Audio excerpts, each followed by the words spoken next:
Hi guys, welcome back to our series on dating. So today we'll be talking about the role of mentors or counselors in courtship. So babe, before we go into what the Bible really talks about it, what do you have to say about the role of mentors in Um, courtship? okay, I believe mentors or counselors have a great role to play in any relationship that wants to be successful.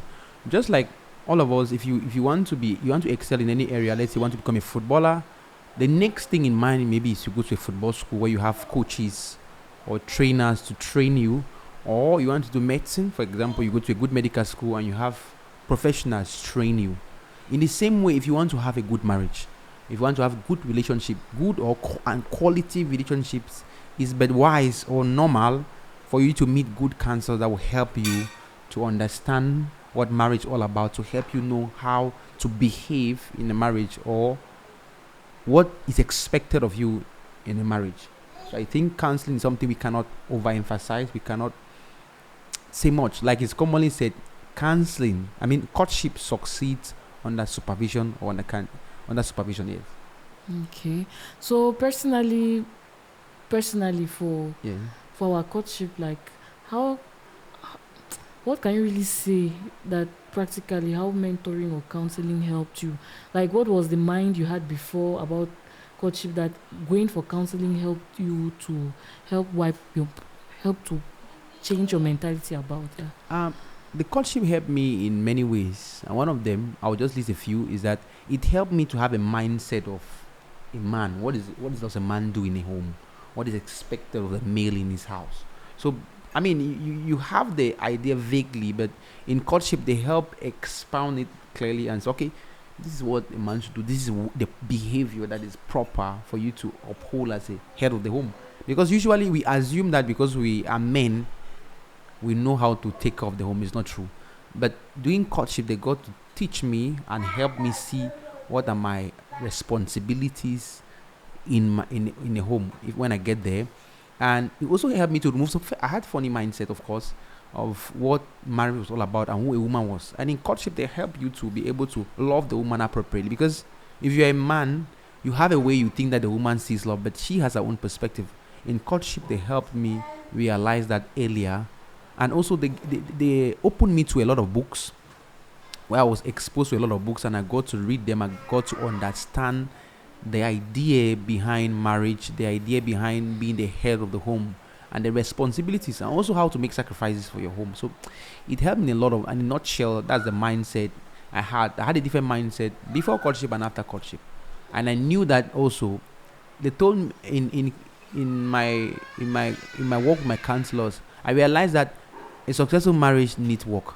Yeah. A successful relationship needs an input. It doesn't succeed by osmosis or by feeling. Or That by does, chance. or by chance. It doesn't work that way. So you need to put. You need input. You need sacrifices to make. You have um, something to put in to get a good relationship or good marriage. So I learned that. That's all, no, not shell. I learned that, and also my mindset actually.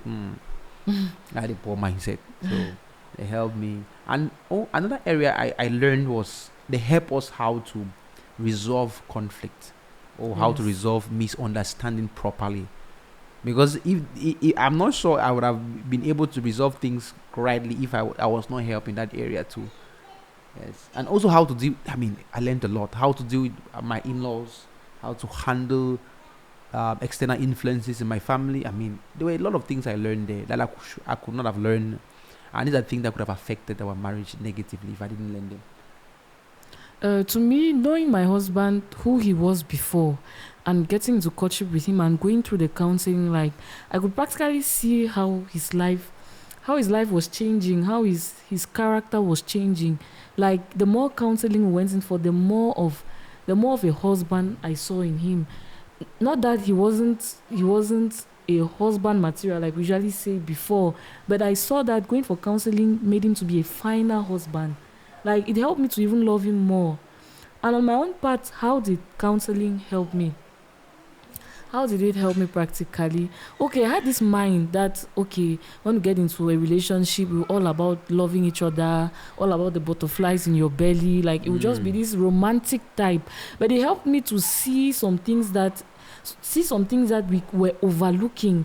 First, we have different temperaments, and so there's a lot of work that you need to do when you have different temperaments, for you to adjust and move together as a team. So it helped me to see that there is work for me to do, that it's not just something that is going to happen, it's going to happen by chance, or it's going to happen by luck. So I got to see that there is work that needs to be done. Also, it helped give me a platform for who to report my beloved or fiancé then to, because there were some things that he was doing that to me it was not right. So when I report the matter to my counselors, they have a way, like they'll help me to see the role I've played in that misunderstanding, and then they'll also now be able to come with him and talk with him about it, and then see to it that we resolve our issues the right way. So along the way, we had some issues, and we got to break up during the relationship. So our counselors did not abandon us either way. So they were still talking to my husband on his own side, and me with the broken heart, I cried a lot. They were there to stand with me, to comfort me, to encourage me, to encourage me throughout the process. So the counselor's role goes beyond. It goes beyond even when both of you are together, I think. And even when you get married, they still have a role in your marriage, because there's some things that they've experienced being older in marriage, that they can easily guide you when you want to undertake a project, and you share it with them, and they see that they have tried that part and this is how it went for them. They easily share those things with you. Like I spoke about the heartbreak, I think my husband is still to give me a peace offering for that heartbreak. What do you think? Personally, one of the things that mindset shift that I had in courtship was the aspect with the phone. You see, I personally don't think that is a problem for you to share your password with your fiance or your partner. But I had this mindset about my phone. I felt like this is my phone. I mean, that's yours, this is mine. And you see, my wife had the attitude to always just pick your phone, scroll, open things. I was like, why you do that? I mean, because for me, that's not. I've always had the mindset that you have your phone and I have mine, kind of. But they brought it to my understanding that when you say you are one, what does that mean? When you say you're one, it means something, and that meaning that you're one has to translate into a practical term, like things you've been sharing are not considering who has it and who does not have it. So that was one of the shifts of the mindset I had. I'm sure people have their own, but that was mine. A big one. It was a big mindset shift, because I remember when I'll talk about the phone, I'll be like, it's just a phone. Like, you don't have anything you are hiding. I know there is nothing you are hiding, but I just love scrolling through your phone. And there's a way you narrate some things to me that I feel like the real gist of it you are not giving me. So I prefer to just take the phone and just scroll through the messages and see exactly what transpired and stuff. Not that I didn't trust him, but I just loved going through the phone. I just loved it. And during counseling, it was a matter we dragged with our counselors until the mindset was finally broken. And of course, I won. So, to me, counseling cannot be overrated. It's important in your relationship. And for us, we started counseling from the time I accepted my husband's proposal till the time we're getting married. So it was a period of close to 3 years where we had regular counseling. I don't think there was a month we had without counseling, right? Yeah. And even after we got married, after the first night, I remember we had to still go and see our counselors for some few other things, some general chats and some few other tips. So what does the Bible say about this topic? Let's read from Titus chapter 2, from verse 4 to verse 5. So verse 3. You can start from verse 3. I should start from verse 3. Okay. So from verse 3, it says, the older women likewise, that they be reverent in behavior, not slanderers, not given to much wine, teachers of good things, that they admonish the young women to love their husbands, to love their children, to be discreet, chaste, homemakers, good, obedient to their own husbands, that the word of God may not be blasphemed. So, in this passage we've just read from Titus, you see that it gives some characteristics of women, of the older women that you should look up to. So it says that they should not be given to much wine. It says that they should be reverent in behavior. They should not be slanderers. Yeah. So in this our world where we have a lot of negative testimonies about marriage, I despite the negative testimonies, I've seen people whose marriages are something that make you to hunger Yes. for marriage. Like when you see their marriages, you feel like, no, this couple is worth emulating. So the Bible encourages us that when you see this kind of couple in your life, you should go to those kind of people so that they should teach you. And it also tells these people who are living good marriages that they are supposed to teach the younger women. And what are they supposed to teach the younger women? How to love their husbands, how to be discreet, how to be homemakers. So you would normally expect that, okay, as a woman, I have this inborn ability to love my husband. I have this innate ability to just care for my children and the rest. But the Bible says that the older women should teach the younger women these things. And if the Bible is insisting that we should be taught these things, we should be taught how to love our husbands, how to be homemakers, how to take care of our children, it means that it's something that doesn't come naturally. Yes, we may have the innate ability, the impulse to do those things, but do you know how to do them? That's the question. And so the Bible gives us an answer to it, that the older women should teach we, the younger women, how to be good wives, how to be good mothers. It doesn't come off automatically. But what do you think about it? I think is a key point, and God placed in our path teachers from when we are born. Those are our parents, and most of us, we grow in homes, but we really don't take part in the running of the home, learning from our parents, your mother or your father or your guardian, whosoever is the parent figure in your life.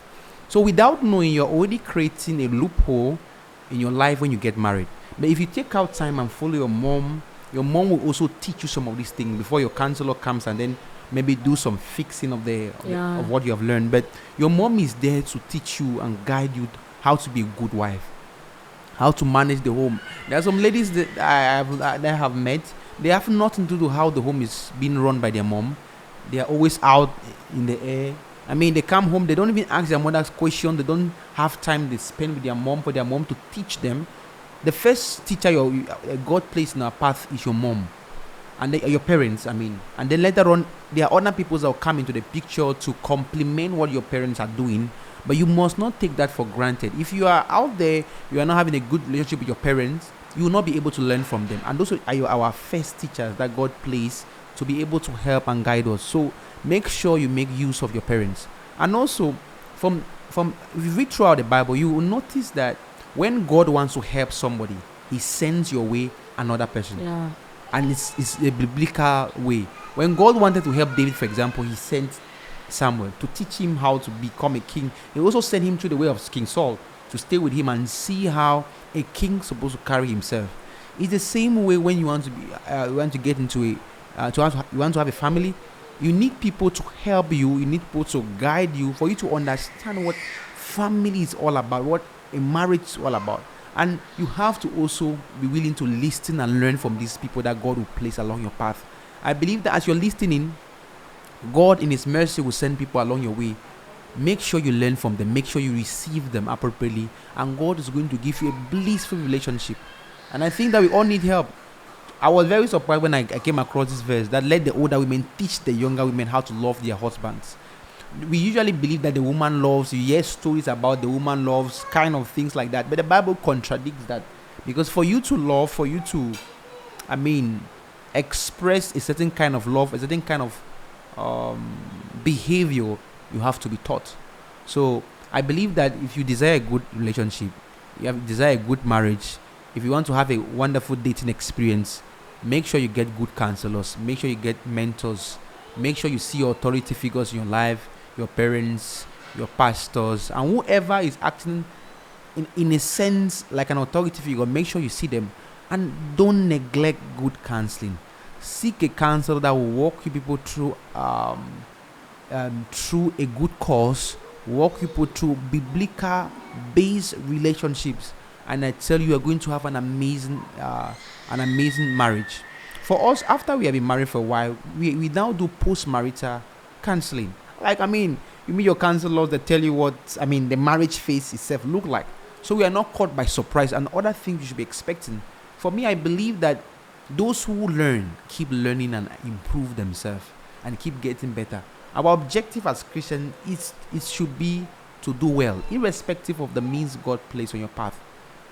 Take it. If you need a counselor to help you, go for one. You cannot do it on your own. It's just like a child that is intellectually advanced but decide not to go to school, not to learn from anybody, not to read any book. I mean, you can imagine how the person will turn out to be.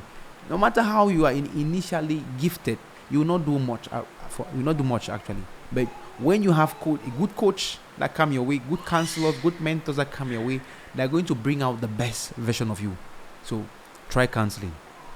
Give room for a mentor to help guide you in your relationship, and I tell you, you will not regret it. So, what do you have to tell the men, especially because I think it's something that we need to deal with. You have a lot of women showing up for counseling alone. What about the men? And even the seminars, the programs, they seem to be doing a lot for the women, but for the men, it's like they don't show up. And it's no doubt why you see most people tend to appreciate their mothers. Most men are missing, and these are the people that God has placed the head. And I'm sure the chaos we see around is because the man is absent in his duty post. If you want to become a good leader, even in the world, you meet other great leaders to help you. For me, I think that men need more counseling than women do, because the man is the head of the home. How can you head something you have little knowledge of? How can you effectively handle something that you have not been taught, you have not mastered it? Many things will surprise you. So for the men, I encourage you, if you are entering a relationship, go for the way of counseling. Try counseling. Give counseling a chance. Give people the opportunity to be able to help guide you appropriately.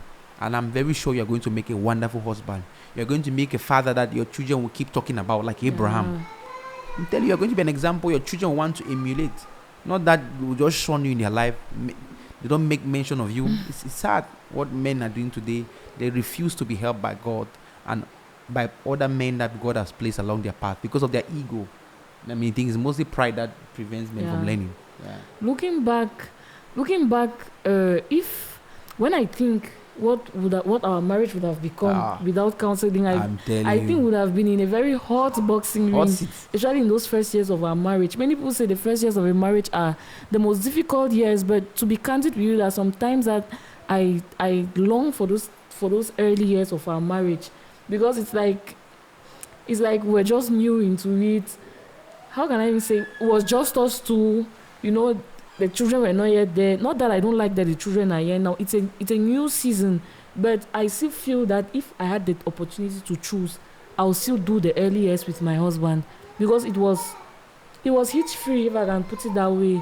Like all the drama that some people made me to believe that come with the first years of marriage, I don't really think we had it. Or babe, do you think we really? I think the public why we didn't have that experience because we spent time resolving that during our courtship. Yeah. That was the reason I think that we escaped that. Because if you take your courtship as a learning, as a bonding phase, your marriage will not be a point where you're experimenting things or trying to resolve things. That will not be the case. True. So try it. So okay, when you're talking about the men, I got to remember about Moses and his father-in-law. So the Bible records that Moses spent his whole day counseling the people of Israel. So it gets me thinking, what was the time he got to spend with his wife and his family? And to him, he could be saying that, okay, he's doing the work of the Lord. He's doing what God has called him to do. But you see that the moment his father-in-law came into the picture, his father-in-law told him that he should get other people who are going to share that task with him. And I believe that getting people that shared that task with him, it was a good counsel that he received from his father-in-law. And receiving the counsel, personally, I believe that maybe he got to spend more time with his wife and his family. So the role of a mentor cannot be overemphasized. So let's look at another verse, Hebrews chapter 6, verse 12. It says that you do not become sluggish, but imitate those who through faith and patience inherit the promises. So as we conclude today's session, what we are exhorting you to do, get to marriage coaches that are exemplary in their marriage. People that when you look at their lives, what they preach is what they're actually doing in their marriage. And through patience, you should follow them so that you inherit the promises that they're enjoying in their marriage, in your own marriage. So babe, please conclude the session for us. One thing I'd like to know is that the example you just talk about Moses, before that time, Moses had spent like 40 days and night in Mount Sinai with God, but he had an issues that God did not address. But God used his father-in-law Jethro to speak to him or to give him counsel.